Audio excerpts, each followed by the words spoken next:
Introduction. Humbled. If there was one word to describe how the trip to Japan impacted me, it would be humbled.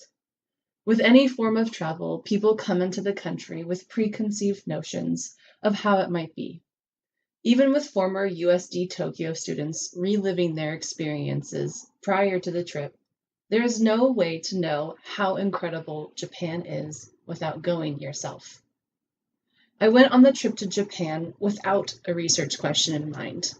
And truthfully, by the end of the trip, I was still struggling with the relationship of cognition and learning during my experience.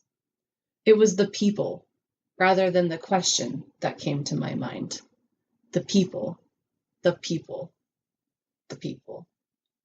The Japanese were so different than Americans. I felt a warmth from a group of people that I didn't even know. It was the first full day in Japan. Some of our group had presented our action research to a group of Waseda students. We ended the class by taking a group picture of all the students, both Japanese and American. Our professors dismissed us, and I thought we were going to say goodbye. Rather, the students asked, "What are you going to do now?" We told them, "We're going to our hotel." And they replied, "Then what?" This was a significant paradigm shift moment for me. These students didn't know us. They were years younger than us. They had no obligation to hang out with us. The class had ended. To my complete surprise, they walked us back to our hotel. They waited for us to change clothes, and then they led us the rest of the night around Japan. They took us to an authentic 60s Japanese restaurant. They helped us navigate the subway system. They found a karaoke place to sing with one another, even though they hated karaoke. But to end it all, they went out of their way to walk us back to our hotel once more. Oh, and they had class the next morning. This was the moment that stands out in my mind. I was a psychology major in college, but the word collectivism really has no meaning unless you are immersed in a collectivist culture. For this research project, collectivism is understood as the practice of giving the group priority over each individual in it. These students had opened themselves up to us. They made time in their busy lives to entertain people that they didn't even know. They spoke in their non-native language because of our lack of Japanese. They made us feel comfortable by ordering food in the restaurant that they thought we might like. They helped us navigate the metro and the buses. Ultimately, they put us above themselves. Thus, my research question was developed. How is a culture of collectivism constructed? Literature review. I believe that understanding collectivism is crucial as a member of society, but also as an educator. As a teacher, we are always trying to foster a safe, inclusive, and collaborative community in our classrooms. We know as 21st century teachers that collaboration is the key to deep understanding and critical thinking.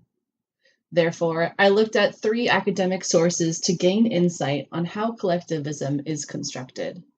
Furthermore, I would love to incorporate collectivist practices in my teaching to create a community-focused classroom culture. Participants, methods, and discussion. My inquiry question revolves around the interactions I maintained from one student to another student. In the Journal of Cross-Cultural Psychology, 2005, researchers acknowledge the importance of context when it pertains to collectivism.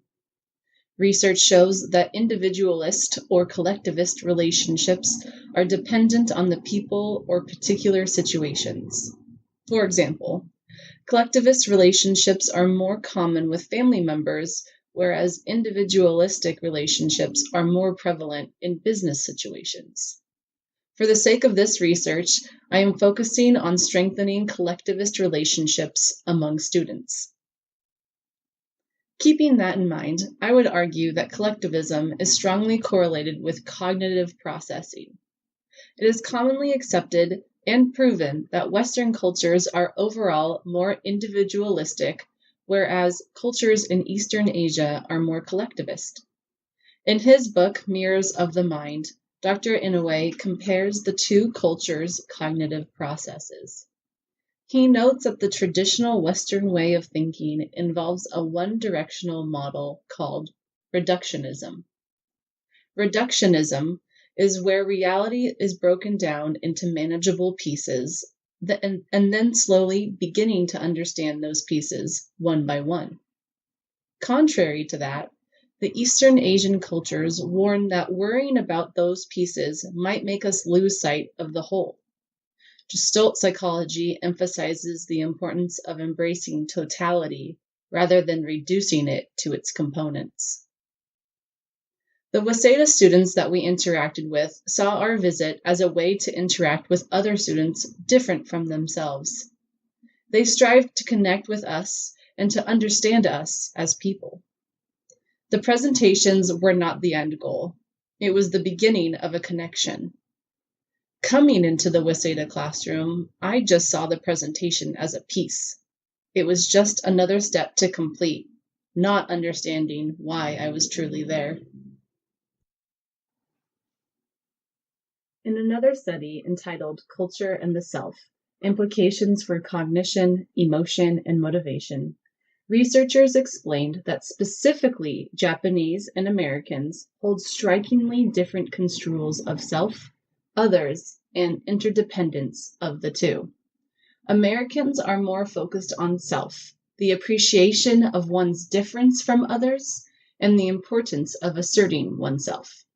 Japanese, on the other hand, emphasize fitting in with others and the benefits of harmonious interdependence with them. Furthermore, quote, these construals of the self and others are tied to the implicit normative tasks that various cultures hold for what people should be doing in their lives, end quote. If you were to ask young American adults what their career goal is, most likely it would involve a substantial salary or being successful.